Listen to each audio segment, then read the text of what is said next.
The live TV, सच सबसे आगे।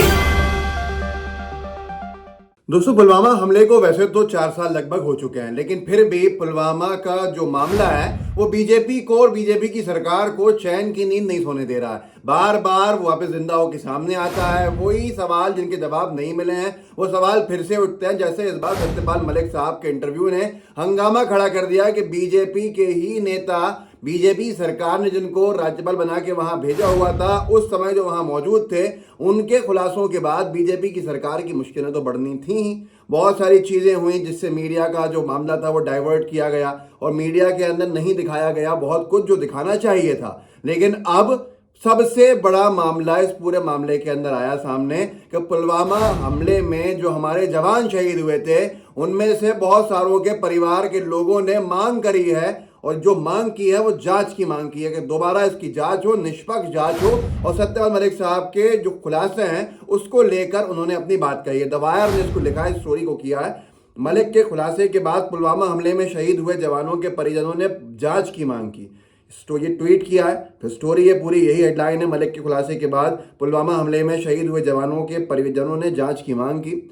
आगे लिखते हैं वायर, द वायर को दिए एक साक्षात्कार में जम्मू कश्मीर के पूर्व राज्यपाल सत्यपाल मलिक साहब ने 2019 का जो मामला उसके ऊपर जो बताया, 40 सैनिकों में से कुछ के परिजन घटना की जांच की मांग कर रहे हैं। ये एक शहीद जवान भागीरथ जी का फोटो है, तस्वीर है। ये पुलवामा में शहीद हुए थे। नीचे लिखा गया है, मारे गए सैनिकों में से एक भागीरथ के पिता परशुराम ने द वायर को बताया कि 14 फरवरी 2019 के दुर्भाग्यपूर्ण दिन के बाद से कई सवाल उन्हें परेशान कर रहे हैं। बहुत गौर से सुनिएगा, ये एक शहीद जवान के पिता का स्टेटमेंट है।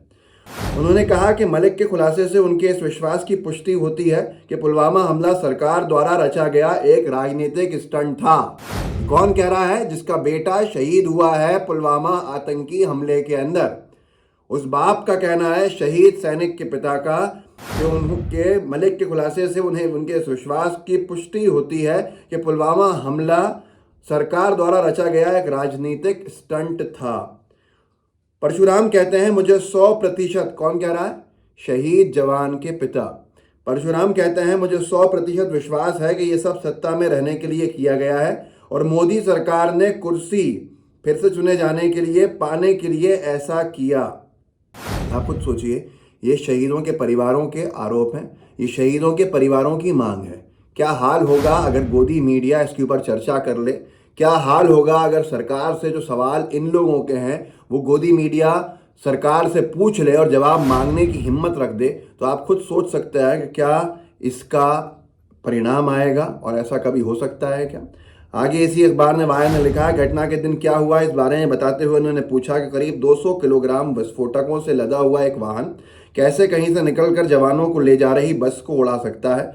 गुस्से से परशुराम पूछते हैं, गुस्से में एक शहीद जवान के पिता भागीरथ जी के परशुराम पूछते हैं, उस समय प्रधानमंत्री कहाँ थे? क्या वो सो रहे थे?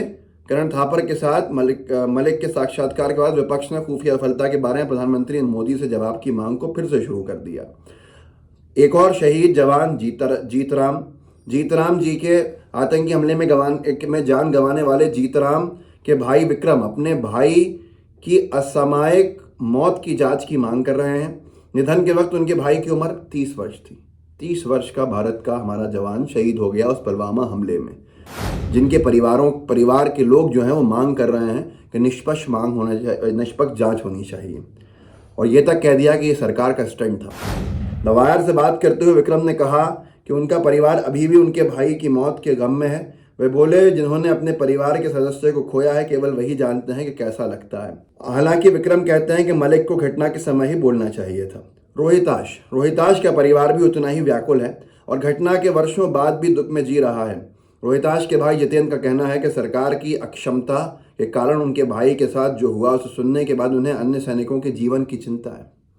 जितेंद्र कहते हैं, जो उन जवानों के साथ हुआ वो किसी और के साथ नहीं होना चाहिए। गृह मंत्रालय को जवानों को ले जाने के लिए विमान के अनुरोध को मना नहीं करना चाहिए था। सैनिकों की मांग पूरी करना सरकार की जिम्मेदारी है। 5 जहाज़ों की ज़रूरत थी, एयरलिफ्ट करने को कहा जा रहा था, पर सत्यपाल मलिक साहब ने भी कहा, इससे पहले भी कहा गया था जब हमला हुआ था, कि जवानों की एयरलिफ्टिंग के लिए जहाज़ नहीं उपलब्ध कराए गए थे सरकार की तरफ से। मलिक के दावों पर उनका कहना है, सत्यपाल मलिक ऐसे आदमी हैं कि वो किसी से नहीं डरते और मैं मानता हूं कि वो जो कहते हैं सही कहते हैं। और इनके अलावा 2 और जवानों के परिवार हैं जो बोल रहे हैं केंद्र सफाई दे, मोदी सरकार सफाई दे।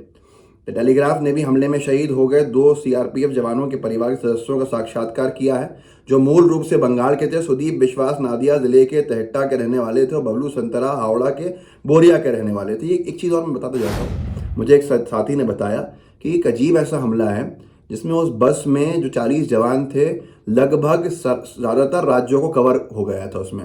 मतलब जो शहीदों की चिताएं जली हैं पुलवामा हमले के बाद, वो हर राज्य तक उसकी आँच पहुंची थी। हर राज्य का कोई ना कोई उसमें मौजूद था, जिसको बारे में बहुत से जो क्रिटिकल एनालिसिस करते हैं उन्होंने कहा कि इससे एक व्यापक इम्पैक्ट देश भर में चुनाव के ऊपर पड़ा। अब आगे मैं कहना नहीं चाहता हूँ, आप समझदार। सुदीप के पिता सन्यासी विश्वास ने अखबार को बताया, इन 4 सालों में मैंने सुरक्षा इंतजामों में चूक के बारे में बहुत कुछ सुना है, लेकिन अभी तक कुछ भी निश्चित रूप से सामने नहीं आया है। 98 बटालियन में शामिल सुदीप के 28 साल की उम्र में मौत हो गई थी। कोई 28 साल, कोई 30 साल, कोई 32 साल, ये हमारे जवानों की आयु थी। बबलू की 71 वर्षीय मां बोनोमाला संतरा और उनकी 36 वर्षीय पत्नी मीता ने अखबार को बताया कि हालांकि वे सच जानना चाहते हैं, लेकिन इससे कुछ नहीं बदलेगा। बबलू की एक 10 साल की बेटा भी है। मीता ने आगे कहा, भारी बर्फबारी के कारण सेना की आवाजाही निलंबित कर दी गई थी। इस फैसले को खारिज करने का आदेश मेरे लिए एक रहस्य बना हुआ है। तो आप खुद सोच सकते हैं कि अब ये कितना बड़ा मसला है कि शहीदों के परिवारों को तो ये देशद्रोही भी नहीं कह सकते। ऑनलाइन ट्रोल जो घूमते हैं बीजेपी के समर्थक, वो मांग करना है कि जांच होनी चाहिए। अब यहाँ पूरा का पूरा एक हंगामे के साथ में एक भारतीय सेना के पूर्व प्रमुख जनरल रिटायर्ड हैं शंकर रॉय चौधरी ने भी कहा कि सैनिकों की मौत का दोष प्रधानमंत्री के नेतृत्व वाली सरकार पर है। उन्होंने टेलीग्राफ से कहा था कि प्रधानमंत्री और राष्ट्रीय सुरक्षा सलाहकार दोनों को खुफिया विफलता की जिम्मेदारी लेनी चाहिए जिसके कारण ये घटना हुई। लेकिन जिम्मेदारी क्यों लेंगे, राजनीतिक नुकसान हो जाएगा। हर चीज़ को राजनीतिक फायदे नुकसान से नापना ये शायद फितरत बन गया। वायर ने लिखा है, किसान नेताओं खापों ने पुलवामा पर सत्यपाल मलिक के बयानों का समर्थन भी किया है। इसी वजह से शायद बीजेपी के बहुत से नेता सत्यपाल मलिक को लेकर बहुत कुछ नहीं बोल पा रहे हैं। इस वीडियो को आगे बढ़ाइए, लोगों को जागरूक कर सकते हैं, बता सकते हैं कि आज शहीदों के परिवार भी एक निष्पक्ष जांच की मांग कर रहे हैं और जो शहीदों के परिवार के लोग कह रहे हैं वो इस सरकार के लिए सुनने में बहुत अच्छा नहीं होगा। तो इस वीडियो को आगे तक लेके जाइएगा, व्हाट्सएप ग्रुप्स होंगे उनमें शेयर कीजिएगा, लाइव टीवी को सब्सक्राइब भी कीजिए, बेल आइकन भी दबाइए, आगे भी लोगों से कहिए ताकि एक रीच जो है वो व्यापक पैमाने के ऊपर बढ़ सके। जय हिंद, जय भारत। द लाइव टीवी, सच सबसे आगे।